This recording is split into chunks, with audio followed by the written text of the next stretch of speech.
Hello, Jake. Hey, Anthony. You're re-entering from the past to break up your break is what's happening right now. Yeah. I'm it's a great point. I have no idea how far into this whole thing I am. This is the longest gap between recording and posting ever, but we've had to do it for none other than our boy Eric Berger and the book tour. We love being on the book junket, so thanks, Eric, for hanging out with us this far in advance of the actual release date. How's it going? You're quite welcome. I mean, this is the summer of extended releases, right? I mean, we had Starliner going from 8 days to 90 days, and so 90, we hope. We'll find out. Between when we record this and when it releases, we will have found out if 90 is the accurate number. So tell us in the chat, everybody. Tell us how many days far it was. Off we were. Yeah. I'm pumped, Jake. I put the book jacket back on for this shot here because I hate book jackets. I always take them off, and then I just put this on my shelf so I could look at it while I'm reading the book in its hardcover form. Nice. That's my style. But I think you read the ebook. Yeah. I'm impossible to send you anything in Mexico. Yeah, I'm behind the shipping firewall, and so only digital products can get to me. Yeah, you gotta jump the divide to get down there. Thankfully, the book is just as good digitally. So yeah. There you go. Did you get pretty pictures in it though? I did. Yeah. Okay. Maybe not the color ones though. Because you had mentioned to me that there was like color stuff maybe in the middle, and I just had like the inline shots. So maybe you do have to show them when we get to it, but. Yeah, there's color inserts in the hardcover. Ah, okay. No, I didn't get those. Yeah. All right. So there's pictures. There's pictures in flow of the book too. I feel like we're getting into the book review already before anything. But am I misremembering Liftoff having in the flow pictures as well? No, not. This is something this publisher wanted. So. Okay. All right. We need to talk about that too. A little different publisher situation. I'm curious about that. Yeah. So anyway, Jake, what are you drinking over there? Well, I'm keeping it tropical today. Just got a little bit of a mix of, tropical fruit juices, grenadine, little rum, little triple sec. Wow. Nice and spicy, That's fair. I gotta be honest, I stayed up way too late reading this book last night.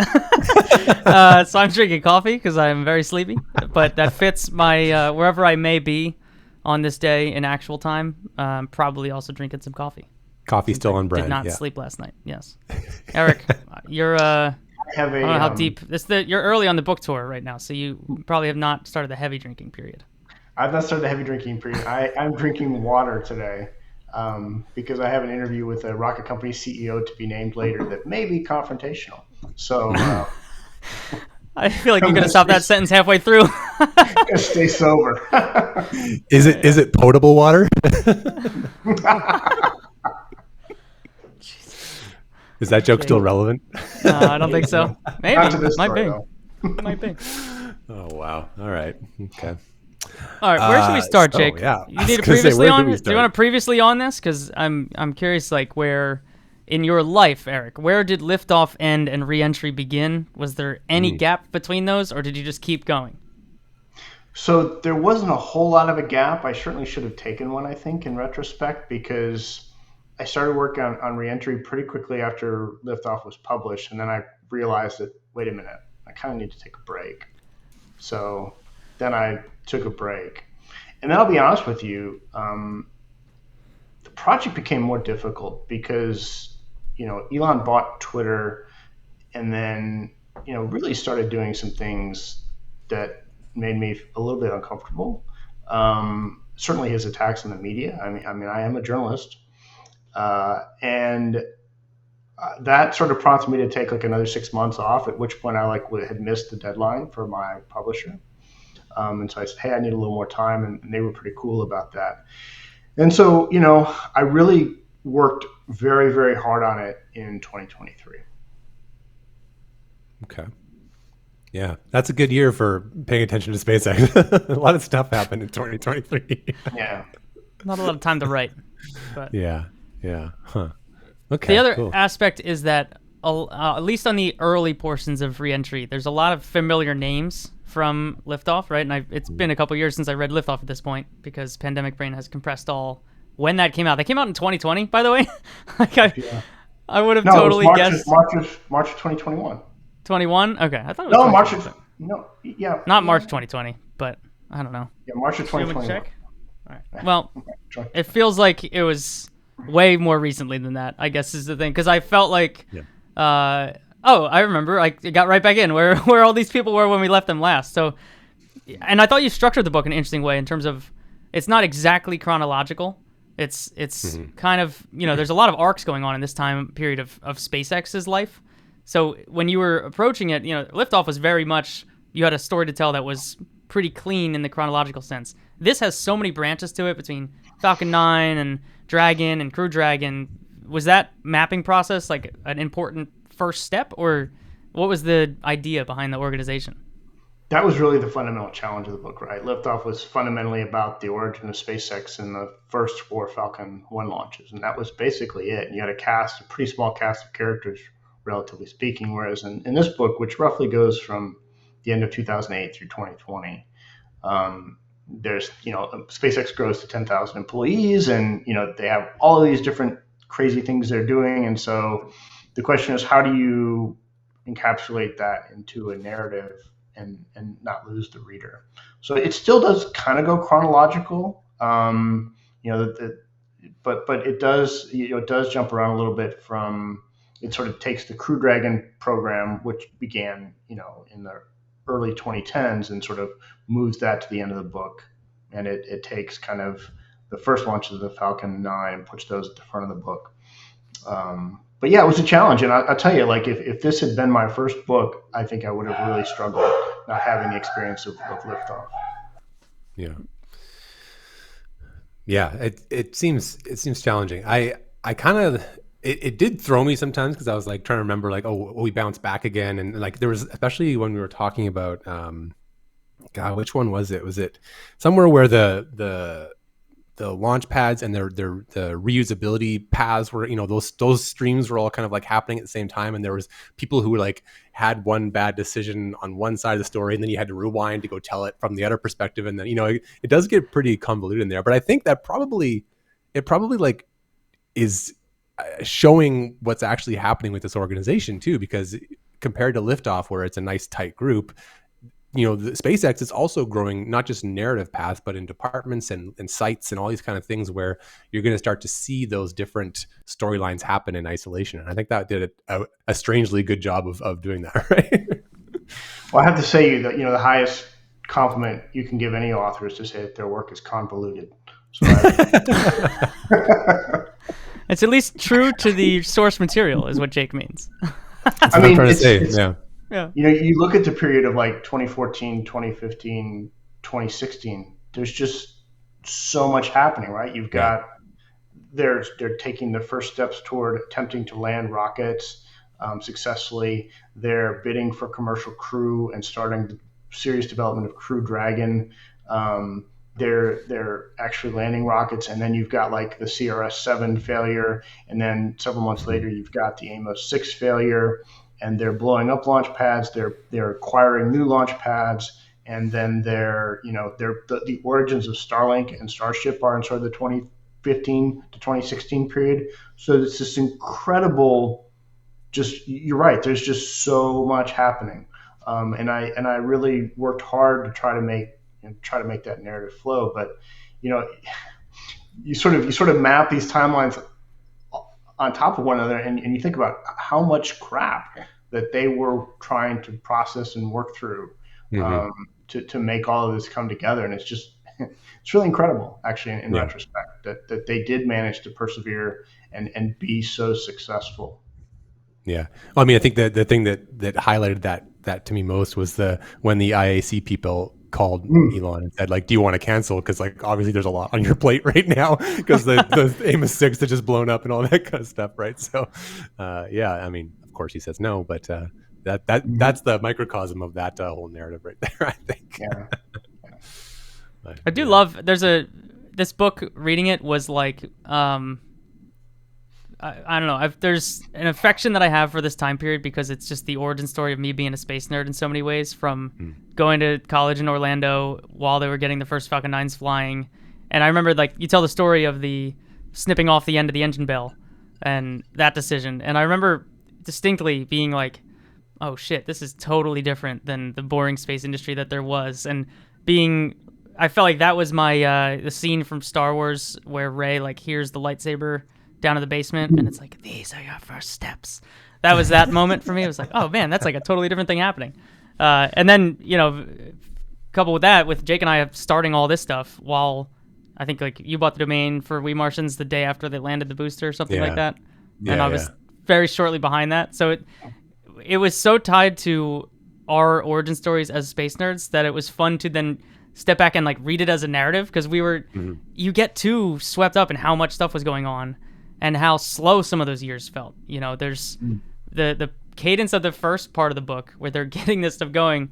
I kept flipping back and being like, wait, it was how long between these two incidents? Because you're not used to how long things took, but it was, months between major pivotal moments of those first couple Falcon 9 launches. And at the same time, the people that we were following from the Liftoff era have, when you're talking to these people about both different timelines, did they feel that difference in pace, or was it even more frenetic because there was more to do on Falcon 9, even if the time gaps were longer? Well, it's interesting, like Zach Dunn, who obviously was a major character in Liftoff and is in this book as well, actually said that the hardest he ever worked at SpaceX was the summer of 2009, when they were sort of finalizing the build of the very first Flight 1 Falcon 9 rocket. And that shocked me, because this is a guy who'd been through Quadrillion and the crazy times there. And actually, also the aftermath of CRS-7. CRS-7 was just this intense period during the second half of 2015. So I think that, I think Tim Buzza maybe said it best. He talked about how, after they did Falcon 1, they got Falcon 9 off the ground, they started flying Dragons to the space station with cargo. He thought that maybe it might slow down a little bit, so they might be able to catch their breaths, but in fact, it just kind of kept accelerating. So I think the fact is that one of the really special and different things about SpaceX is that they don't slow down, right? Elon essentially keeps his foot pressed to the accelerator, like down to the ground. And it really wears through people, but it also delivers, these fantastic results that we've come to appreciate. And, you mentioned the book is about, you guys sort of started your careers right in the middle of this really exciting period, 2015, 2016. The fact of the matter, one of the challenges of this book is, almost a lot of people reading it will have seen that first landing, or will have seen the dual booster landings of Falcon Heavy, or will have seen a lot of these things, or be familiar with it. So the goal of the book really was to kind of go behind the scenes and tell the story of what was actually happening behind the press releases and the webcasts, to just show how hard and how much stuff had to be done to make these things happen. And I liked how there was like, we talked about how things are like sort of segmenting and branching off into different parts of SpaceX, and now we start to see, like, you come into this from Liftoff thinking like that is the hardest anyone's ever worked in their life, and then you hear these stories, and then like you talked about the parachute team, and where other SpaceXers were like, oh yeah, those parachute people, man, they work hard. Like I couldn't hack it on the parachute team. It's like people that were like doing the wildest shit, and then they're like, yeah, I wouldn't go anywhere near the parachute team because like they're just insane, right? Yeah, they're comparing workloads that we could not even fathom. That's different. Work for 20 hours, party for 2 hours. 2 hours is basically like their life for a while. And you were wow. That's the thing that you were caught up on, Jake, right? It was like the burnout-y aspects of this. And I appreciate how much of the book is dedicated to not only the Elon stuff that you were talking about, which I'm sure we'll get into, but the like human cost of it all. And it's always something that has been talked about, is that people go and they go really hard at SpaceX and they burn out. And then how many of people that we know, Jake, that have left SpaceX to like start families or whatever, right? It's pretty consistent across the board. And there's a couple that are still there, still doing it, that are just like fiends for that intensity. But it's, I mean, I don't know if you've calculated a percentage, Eric, of like the amount of people that you talk to that are current and former, and what that looked like from the Liftoff crew through to Reentry. If you go back and look at the Liftoff crew, like the only people that are still there from that era really are Gwen Shotwell and Florence Lee. Everyone else has left. And they're kind of on like the second and third and fourth generation of leaders at this point at SpaceX. If you take away Elon and Gwen. Yeah. So. Yeah. It's They've almost absorbed like a couple others though. They got Gerst in the fold and Kathy Leaders. Kathy Leaders, yeah. In a weird way, it was almost like a sad part of the book because like you come into it from Liftoff, and then like all these characters that you kind of fall in love with in Liftoff for the amazing things you do, you just watch them all like burn out or get fired in this book. Getting fights about like, shit. Yeah. Oh man, like that's not what I wanted for their end of their story to look like. I mean, I think one of the most sort of powerful ideas to me is that anyone who worked as a director, but especially as a vice president at SpaceX, kind of had to accept the fact that they could be fired at any time. And to be successful at SpaceX, you kind of had to come to peace with that to really thrive. And that's, I don't know whether that I don't think it's good for those people at all, certainly mentally. But again, it's pretty hard to argue with the results that the culture of SpaceX ultimately produced, and it's still producing. My favorite story in the whole book was the driving the first stage across the country the very first time when they had the truck was the wrong size, so they couldn't fit under any bridges, and so it was like this whole meandering route. And talking about the firing part is where the one I can't remember all the names. I'm terrible with names, but Elon was mad, so he called whoever was in charge. Chris Thompson, and told him to fire someone on the team, and Chris said, "Yeah, okay," and then just like didn't do it. That is like exempt. Like, I don't know. That one sticks out to me as a interesting. Jake, tell me you used to be a manager without telling me you used to be a manager. The most relatable part of the story is not firing someone that a higher up told you to fire. Yeah, I've never been able to get away with that, but yeah. Roger Carlson, who was the person who was supposed to be fired, told me he didn't know for like years that he was supposed to be fired after that. So, well, there's a similar story too, right? With I'm also gonna forget who this was that was in charge of the deluge system at Vandenberg that ended up flooding. What was that? Ben Kelly, yeah. Ben Kelly, there you go, and flooded the whole pad. And I think it was Zach Dunn, right? That he went over and offered his resignation, and he was like, "F that! Like you just broke everything. Fix it. You can't quit. You just broke the whole thing." It was. It is funny, right? Because there's a balance too, right? If there's always an urge of like this person screwed up royally, you should fire them. But it's also like name me a person that will never make that mistake again. It's that person in particular. So finding the balance between that was a fireable thing and I should get rid of this person versus all right, they'll take that and they'll run with it, and I know their character and I know their work ethic and they'll be fine. I don't know how you tune into the right thing, and if it's like a total one-off situation where you got to base it on who the person is or whatever, what kind of work it is. But it is interesting, and so many of the great stories are like, oh, that thing went wrong, or the engine bell story that I told, right? It was nitrogen that was like impinging on the bell that actually broke it in some way. It cracked it. Yeah, there's just stories where the people that got through the incident are then like the best person to handle that from now on. So that's, I don't know. Do you find that is, what are the unique parts after talking to like SpaceXers? Like, how are they still the outlier is a thing that I'm on for 2024 of how do they remain? Because you said we're on the second and third generation of these leaders at this point. What are the intangibles? You mentioned wanting to talk about the epilogue, and I write about that in the epilogue where I talk about the concept called the founder's mentality. And it's the idea that you have an outside disruptor come in, starts a company, they sort of succeed in whatever their initial phase of disruption was. In SpaceX's case, you could say it was the Falcon 9 rocket or Crew Dragon spacecraft.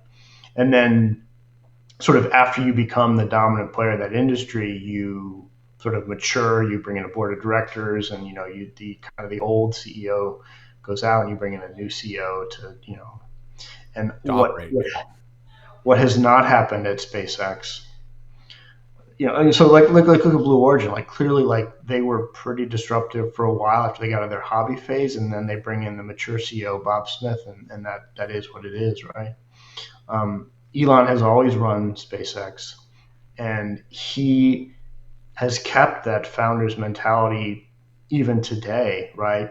Where you cannot argue that SpaceX is the most important space actor in the world in terms of launch, in terms of satellite operation, in terms of communications. And they are the they're the leader in all of those areas. They are Goliath. But they're they don't have a board of directors, right? Or like a Fortune 500 CEO. They have Elon still out there being Elon, for better or for worse, and he is the innovating force that keeps that going forward. I mean, I could not find any other explanation for it other than sort of his determination and like relentless drive. Yeah. And the ability or the desire to continue to destroy their own products. Like that's the thing that even outside of space, when Apple's at the top of their game with iPod, they could have just sat on that and milked that, but they were like, nope, screw that. We're gonna completely destroy that project by the introduction of this phone. Turns out that went great, and the desire to actually do that and keep on that is something that when a company stops doing that, then like, all right, that's been hollowed out at this point. But SpaceX is doing that with Starship. This may be a back half of the episode question, but I am curious, as somebody who probably is going to write a trilogy of books, no spoilers, is Starship going as well as these two programs went? That's a question I would ponder, and I ponder it more the later into 2024 we get. I think it is, from the standpoint of it is such an order of magnitude more challenging problem than what they've done before. I don't know if either you would disagree with that, but they're trying to build a larger Saturn V rocket as a private company and bring everything back to the launch pad. That's I don't know. It's I don't think it's hyperbole when Elon says this is one of the hardest engineering challenges humans have ever undertaken. So from that standpoint, I think they're making progress. That last flight was pretty damn impressive. I mean, this is now, you could argue that Starship Super Heavy is now a operational rocket, right? You could really start putting payloads on that vehicle. The questions remain are, how challenging is it going to be to get the first stage back? And hopefully we'll find out next month, in September. And then in mere days, hopefully, as we listen to this. mere days as you listen to this.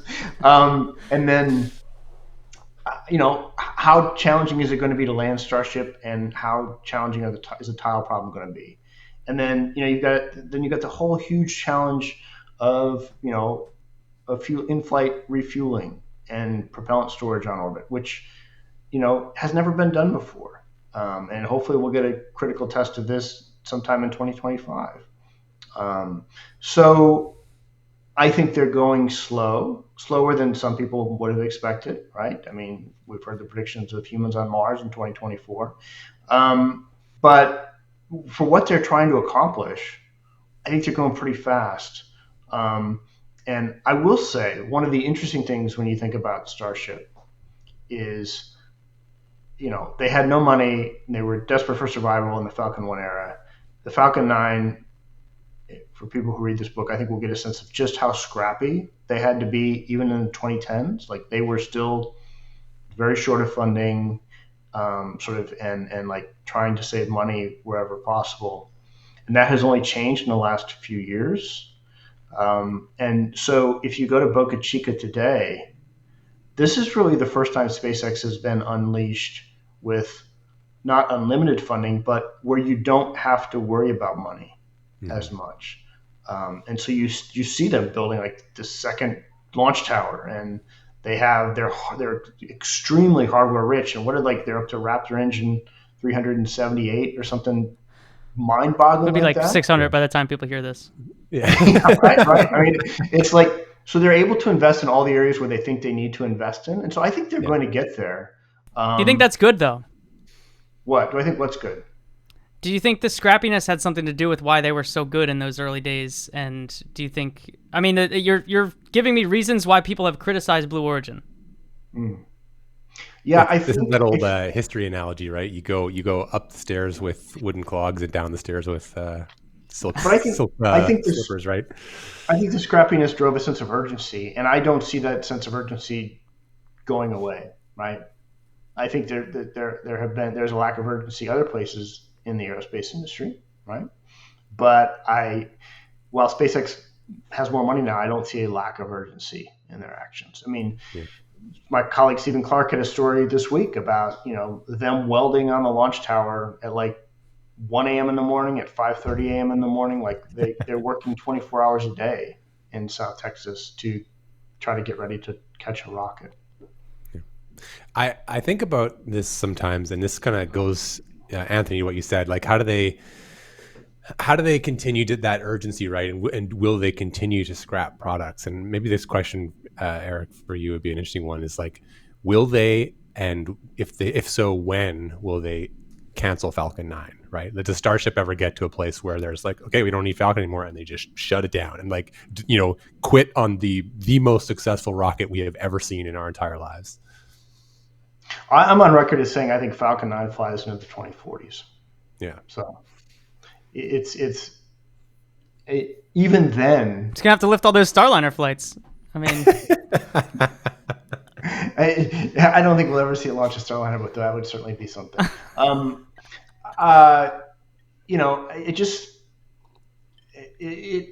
It's hard to see like there being a competitor that's cheaper and faster and better than the Falcon 9 in 2040. I mean, we're already in 2024. That's just 16 years from now. So I think Starship will come along and will gradually supplant Falcon 9, but I think they're going to continue to fly for a long time. And so, but why is that though? Do you think that's because they, why throw away a good thing, or is it actually a different product that Starship can't serve? I think it's going to be the gold standard for human spaceflight for quite a while, right? Yeah. Eventually, we're going to get humans on Starship, probably maybe a decade from now, maybe a little bit sooner than that, launching on Starship, but that's still a ways in the future.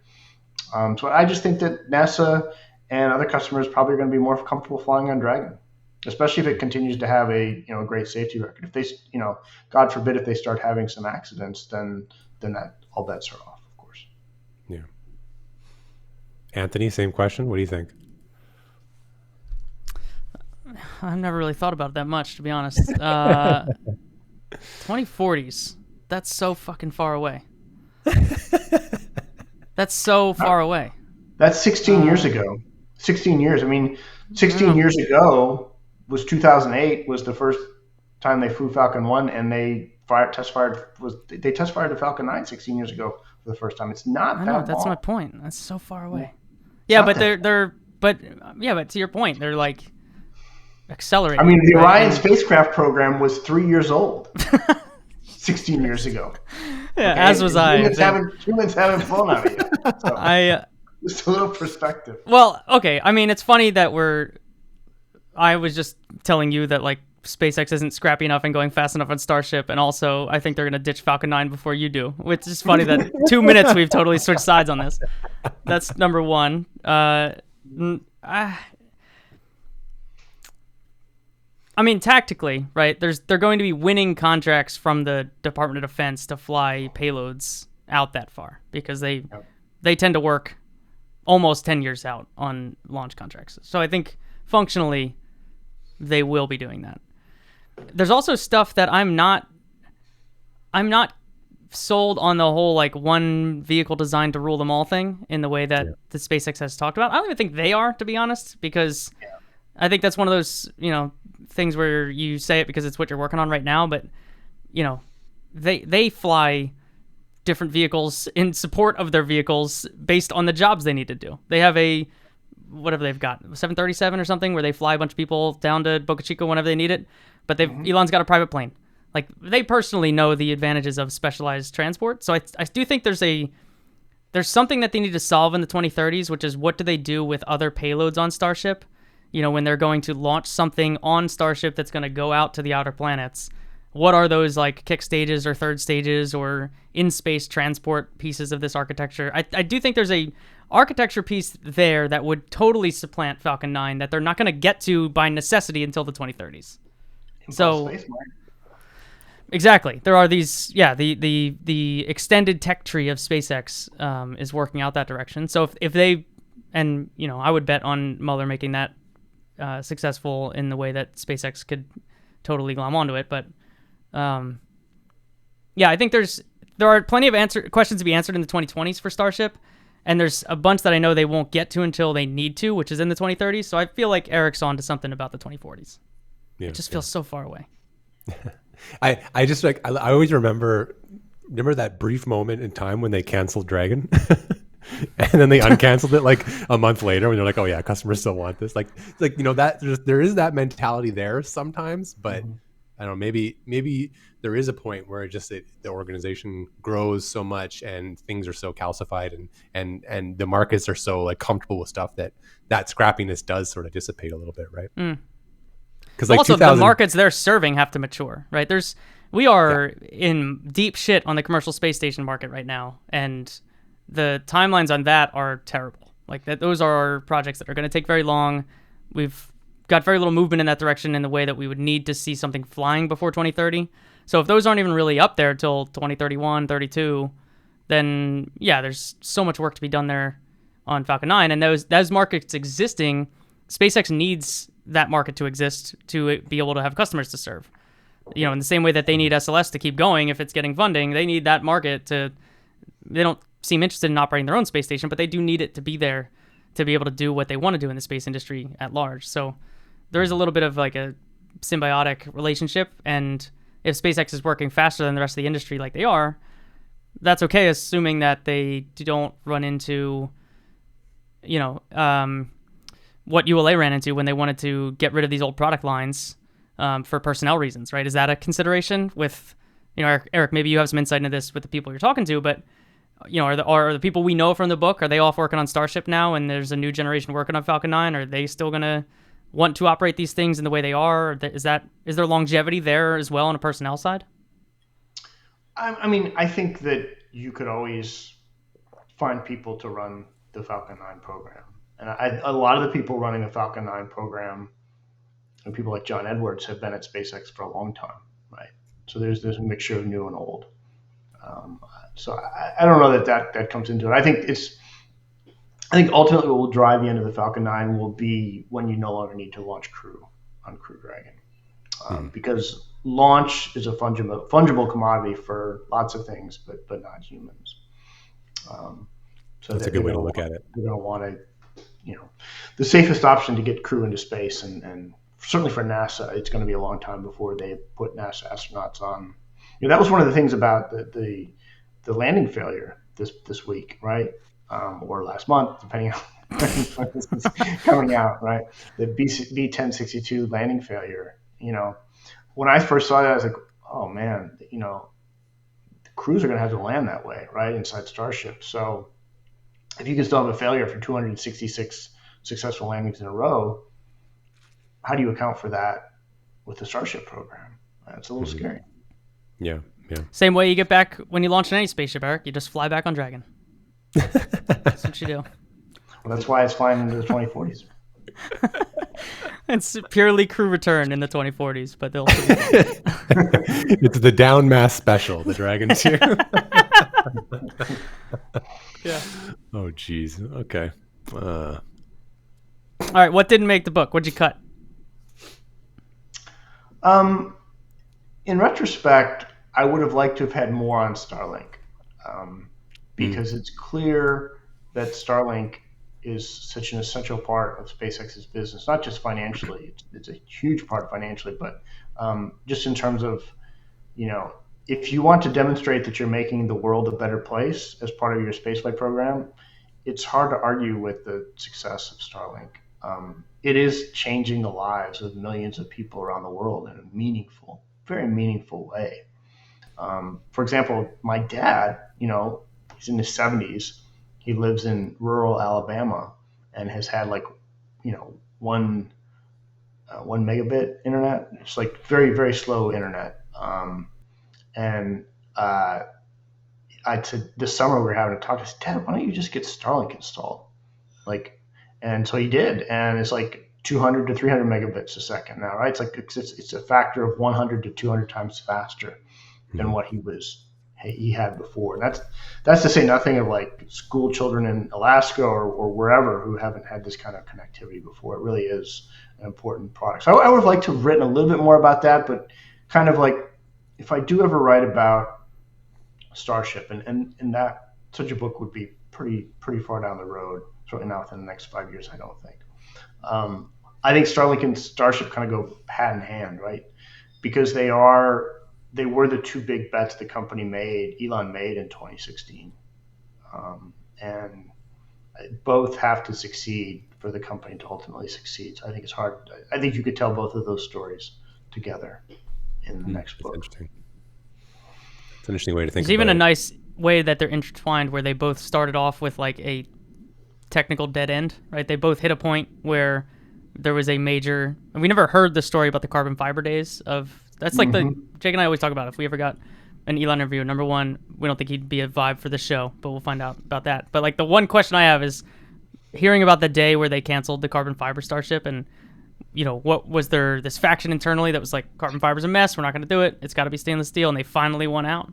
But Starlink had that as well with the Tintin A and B satellites, and then what's his name got fired, and was it Junkoso that came in?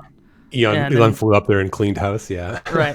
So like they had a very similar kind of start to them, both in the Seattle area, right? Because all that carbon fiber stuff was up in Ana Cortez or whatever, or what's it called? Is that what it's called? Yeah, that sounds right. That's your neck of the woods, Jake. So One day, I can't wait for that chapter. I didn't want to go too deep into Starship. Really, I kind of viewed this book as setting this, like, if people were looking at the Starship launch and wondering how's the private company doing what NASA did in the 1960s, this sort of book explains sort of how they got to that point.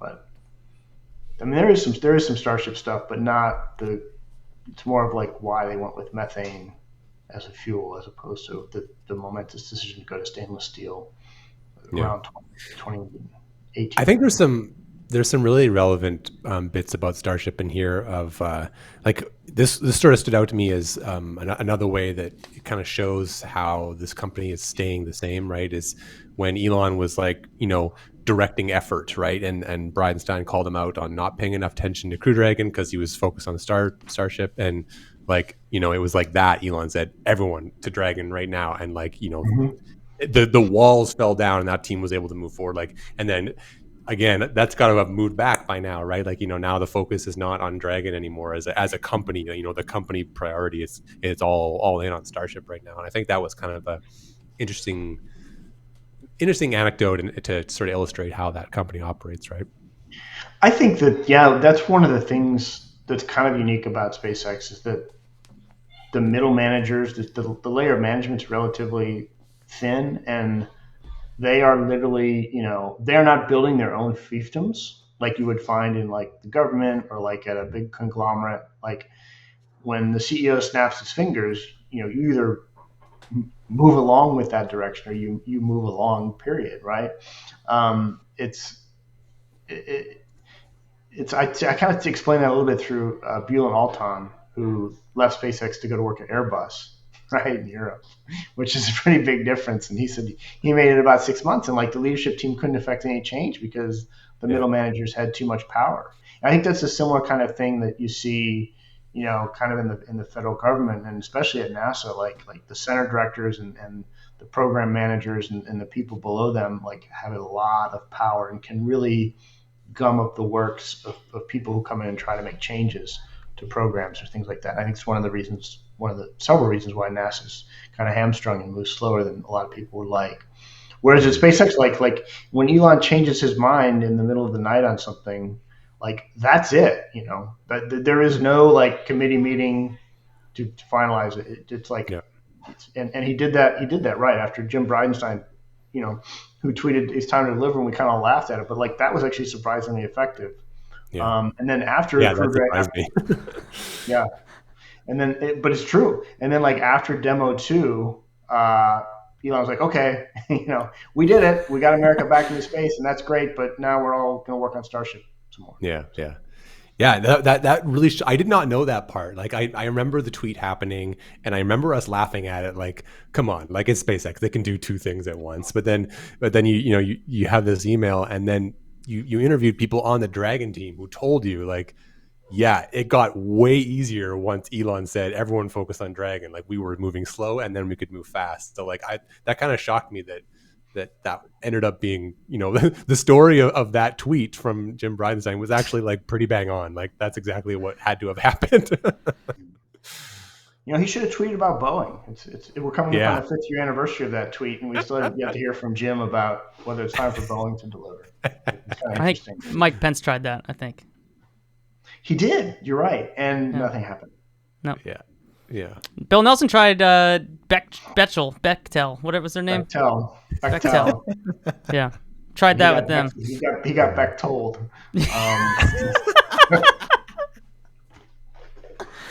Man. The Nelson defender himself. Right yeah. The Nelson stand on this show. We're still gonna have that fight with you, but we're about 3 or 4 months off from that. Okay, good. I'm looking forward to that. Yeah, the day after. It's more of a Christmas party kind of thing. Yeah. I'll definitely have to bring some beer for that one. Yeah. Actually, if you want to book it right now, Eric, that Thursday after Election Day, we've been trying to figure out who to have on. I think you're the perfect guest, so pencil us in for that. Sounds like a plan, man. Yeah. Speaking of which, we should talk more. It was actually the prologue and epilogue were this the Elon of it all. And actually, that you wrote that bit longer in advance than we're recording this show from when people are going to see it, and I thought that was interesting. If you want to, I don't know if Jake knows the timeline here. Yeah, like you sort of have to turn in like the first draft, but not really first draft, like a good draft about 12 months before publication, and then you can make changes over the next few months. But like about 8 or 9 months before publication, your text is pretty well locked in. You can make grammatical changes and smaller fixes. So, I had to write the prologue and epilogue, and I always wanted to make the book about the employees, and Elon is certainly in the story, but he's not the main character. Like the book is about the people at SpaceX who made it happen. But I did want to let readers know that I was clearly thinking about Elon's behavior, good and bad, and that went into writing the book. And so I really addressed that, especially in the epilogue. And it was challenging because I had to write a lot of this stuff, almost a year before the book comes out. But I basically just said, look, I'm a true believer in space settlement. Elon and SpaceX clearly have the best plan for this we're going to see in my lifetime. I believe strongly in it. But it's troubling, some of the things that he's done, and especially politically. He's certainly entitled to be a Republican, a Democrat, a Libertarian, or whatever. Everyone is, but he's really alienating people who don't agree politically with where he's at, and some of the conspiracy theories that he's espousing on Twitter or X. And so I do think that really is, if you look into the future of SpaceX and a time at which Gwen Shotwell retires, hopefully not soon, but she's in her 60s, and there's been talk for a while now that she's been kind of looking to do something else. And so what happens, if Elon, upsets 50% of the political class in this country, and Gwen Shotwell, who has always been there to smooth things over with NASA and the Department of Defense, leaves, that you start to worry kind of about the future of SpaceX to some extent at that point. Yeah. Well, you don't even need to look like into the future, because just this week. So I finished your book 3 days ago, and 2 days ago we got this news about Brazil, right? Where Brazil, the judicial system there, this particular judge, whoever, is upset over what's something Elon's done with X. There's a fight between them and Elon over Twitter X. And now that's spilling over onto the SpaceX side, where they're freezing financial transactions from Starlink, which is vindictive and maybe not legal. I don't know, but the point is that it's actually happening, right? So now, and that's not a small thing, because they've got, I think, what are the numbers? They got 250,000 Starlink subscribers in Brazil, which is 8-9% of all Starlink customers. Like that's a significant thing for that organization to deal with financially, right? And so that is because of some of the stuff that's happening. And so we are now entering the era where SpaceX has to deal with that, right? Yeah, that's exactly right. It's very difficult to predict where this all, ends up. But clearly, Elon has been pretty soft on his outlook toward China, right? Because of his Tesla business interest there, right? And geopolitically, he's done what he's done in Ukraine with access, good and bad, to Starlink for Ukrainian troops, and he's been involved in the Gaza, Israel conflict, and all of this is going to spill over into SpaceX eventually, because as Elon becomes more political, it's this future of SpaceX and its involvement with government contracts becomes more political. And it's always something that's kind of been a concern, right? Because if you really like commercial space, which I do, you look and you see, like, for a certain political group, like liberals in this country, they're uncomfortable with, like, the richest people in the world having significant influence on space flight in this country. Like, why isn't NASA doing this? Why is Jeff Bezos? Why is Elon Musk doing it? But it's just gotten worse, right? Space, it's one thing to view space as like the play area, the tour, this space tourism, billionaires going to space and blah blah blah. But it's another thing to sort of say that Elon is using his power as CEO of SpaceX to affect, international affairs. And I think that's troubling to a lot of people in the government. Yeah. And as you say, Jake, in governments abroad too, right? Like, Elon is involved with Brazil. He's been courting India, Narendra Modi, to try to get Starlink into India. Indonesia similarly. I mean, so it's like it's just kind of, and then Tesla is another layer as well. It's very complicated, and things could go sideways from SpaceX, in the near term maybe, but in the long term potentially even more likely. Yeah. This Brazil news actually, like, just a little bit worries me, because I'm a Starlink customer in a Latin American country, right? And I've got, Mexico's got an incoming president who is a left-wing socialist. She's Jewish. She's a woman. Like, that is not a character that does well on Twitter. Like, that is not the kind of personage that does well on Twitter. And it's like, it's just not hard for me to imagine a series of events where the exact same thing happens here, right? And it's very interesting to see that happen. Yeah. Eric, you said you had some some segment that we thought would age like milk that you wanted to roll out on the show. So we're gonna give you a shot to stick the landing on this one. 3 weeks out or 2 weeks out from when people are gonna hear this.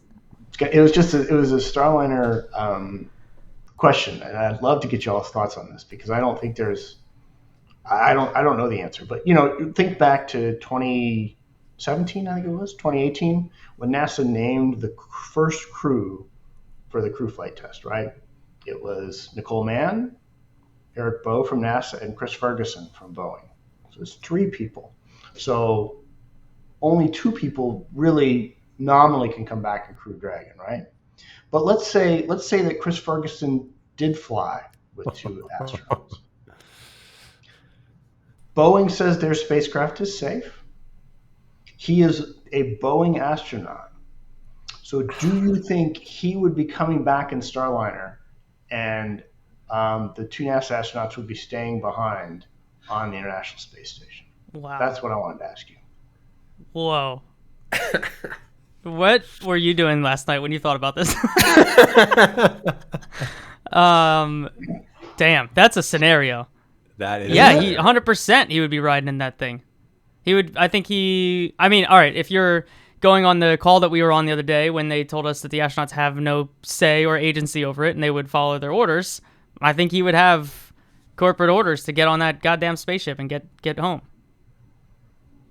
I think that's probably what would happen. I don't know that for sure, but it would have been an interesting wrinkle in an already fascinating story. Yeah, conflicting. I don't like that. I don't like thinking about that.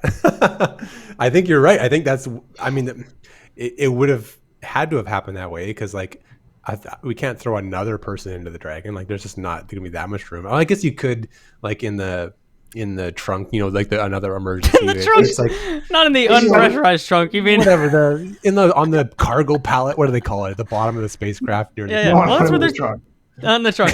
The cargo pallet. Aren't the other two sitting there? I don't know. This whole thing about riding on the cargo is interesting to me as well. Yeah. But it's dark. Yeah. Man. It's dark. Especially this is gonna be really dark though because at this point when this episode airs, theoretically Starliner will have come home and we'll know the outcome of that. So maybe this conversation will be in different context. We'll see. I just wondered how Boeing would handle that. Have we well just to delve into that a little bit more, do you think it would have gotten to this point if Chris Ferguson was on board? That's the other angle of this, right? Would Boeing have flown, not at this point we know, not having found the root cause of thruster issues from the last time, having all these helium leaks, would there have been any extra? I don't know. That whole thing is I think probably not, right? I think it would have flown, yeah. I think it would have flown, but I think we would have seen maybe, like we saw that pretty passive-aggressive release from Boeing about how safe the spacecraft was and how much testing they'd done. Like we might not have seen that if there was a Boeing employee on board. That's maybe something I would predict would have changed in that timeline. Yeah. Did he just bail because it was going to take so long to get the flight? Like, I forget the Ferguson storyline. He at the point at the Starliner's mission was slipping, and his daughter was getting married the next year, and she wanted him to walk her down the aisle, and he couldn't be sure that the schedules wouldn't conflict, and so that was one of the reasons why he stepped away and decided not to fly. I don't have all of the reasons why. Yeah. It was also just weird, I think, is another reason. That was just weird, some weird shit. Well, there is some background on this in that book you're holding in your hand. I was going to say this is the one we can tease for a good reason to watch this book to read this book. The story of Chris Ferguson and Starliner and Dragon and stuff. That was new Doug, information right? for me that I really enjoyed. Yeah, Doug kind of put it all out there. So yeah, he sure did. It's fun having the cast of characters involved coming full circle in this book is really fun with, like we mentioned, Gerst and leaders being at SpaceX now. I think even the number of names that are involved with the very first Dragon to ISS mission that are currently on station is kind of shocking. It's like three of the astronauts that were there for Dragon's first mission to the ISS are either at or heading to the ISS within the next few weeks, which is kind of amazing. Phil McAllister makes an appearance in the book. Has now, I don't know if any of us have talked to him since he's been reassigned to senior advisor. That's curious. Anyone know what's going on there? He got the Gerst promotion there. I think that's what happened. I've talked to him, a little bit. Okay, you want to fill us in on how Phil's doing? That. We can visit that at a future date if you want. He's more available for this show, which is good. So yeah, we will have to schedule him. Yeah. It's fun. It's fun too. That portion of the book is fun to read and match up with Lori Garver's account from the other side of things. Not the other side necessarily, but like, these two in tandem really fill out that whole era in a pleasing way. Yeah, and like Holly Ridings went on to be chief flight director, and then now is deputy director of the Gateway program, and John Caloris is heading up all of Blue Origin's lunar efforts, including the cargo and crew versions of the lunar lander, and so like some of these people are going to go on to play important parts in the Artemis program, however it works out. So Jake didn't bring up his big criticism of the book though, that he told me the other day, that there's not enough Dragon XL in the book. So that's his main issue with the thing. The theory just gets confirmation after confirmation after confirmation that this program is never came up. No, didn't make one appearance in the Eric Berger book. That was one of the hard things, right? Just because there were so many things I could have written about that I didn't have the time, or like programs like Dragon XL. I briefly mentioned Red Dragon, that plan. Yeah. But there were, I don't really mention the second Grasshopper test program. Like I said, it was just so much going on. The book is like about 50% longer than Liftoff, but it's Yeah. you don't really want to write a 600-page book. It's not like this isn't like a reference manual. It's just trying to keep people's. I mean, I think most of the listeners would disagree with that. They would be happy for you to write a 600. I know, I'm sure. You can write a 600-page addendum with all the stuff you cut out, and they'll buy that too. But yeah, you do have to make sacrifices. Yeah. Where should people buy it? You got preferences? Yeah. You got to do the plug now. Oh, you can buy it anywhere. Anywhere you buy books. If you go to Blue Willow Bookshop, you can find out there's a Houston bookstore, local bookstore, friends of mine in Houston. But you can go online, and if you pre-order the book through them, I'll sign it and personalize it for you. If you fill out that form, you have to do that by September 20th. I have listened to a preview version of the audiobook, which will be on Audible, and it's fantastic. It's the same guy, Rob Shapiro, who narrated Liftoff. So I'm excited about that. Yeah, there you go. Perfect. So yeah, I mean, you can buy it anywhere you like, and it's coming out soon. So. Yeah, I'll do my typical plug when we have people come on that write books, that we are posting this before the book comes out, because pre-orders are still like magic sauce to authors. If you pre-order the book, all of your orders get credited to launch day, so it drives Eric way up the charts of any store. So if you're gonna read this, which you should, pre-order it so it can go way up the juice the algorithm. Yeah. It's also just directly down the center line of people that are listening to this show. Like, this is just completely written for us. Someone listening to the show not enjoying or getting something out of it. Yeah. Like even I there were a half dozen people at SpaceX who were pretty much at the company for the whole time of the book, and so I gave it to them sort of an earlier draft for fact checking purposes, and several of them said, "Oh my goodness, I had no idea this was happening or this was happening." Or I just learned so much about the company I was working at. So. Yeah. Are you you mentioned it's going to be a couple years before you get around to the Starship one, because we need to let the flow of time happen. Are there other projects that, like, do you like writing books so much that you are finding other projects or thinking of other projects, or are you like, I'm going to take some years off from that? I've got something it's a slow burn project that I don't really want to talk about yet, that I'm working on, that is sort of SpaceX adjacent. And I've got a couple other ideas, but honestly, after my experience with Liftoff, where I realized I made a mistake by sort of getting right back into the process, I'm going to take some time off. Yeah. And just focus on my other two jobs for a little while. Your other two jobs. A smart plan. It's very, good call. Hang on. I thought I had one more thing, but I don't know if I have any more things, Jake. No, I think we nailed it. It's good. It's a great book.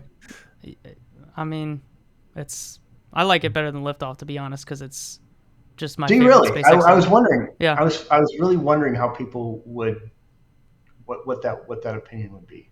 There's a Liftoff is a pleasing read because of the story.